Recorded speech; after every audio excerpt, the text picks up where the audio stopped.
Halo semua, berikut adalah cara memasang klakson relay. Perhatikan ya teman-teman.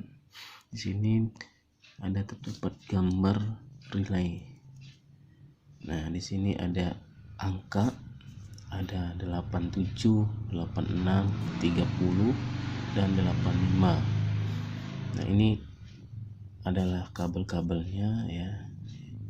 Untuk angka yang 87 ini kita sambungkan langsung ke klakson, salah satu bagian klakson ini bebas. Lalu kemudian untuk yang 85 ini untuk kabel ya, satu kabel ke klakson nyambung langsung ke aki yang min ya, yang min.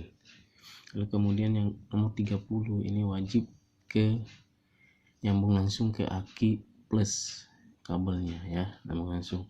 Nah, ini adalah bagian yang untuk ke motor atau kendaraan. Kabel ini kenapa ini kabel ini menghubungkan ke plus aki? Ini adalah untuk mengetes klakson yang kita beli bisa bunyi atau tidak. Nah, itu tujuannya. Sebenarnya ini hanya sebagai percobaan aja.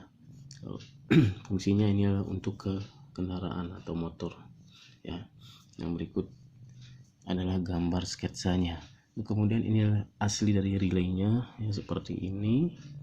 Sini ada angka ya, sini ada angkanya, sini 87 ya, sini 87, 85, 30. Lalu kemudian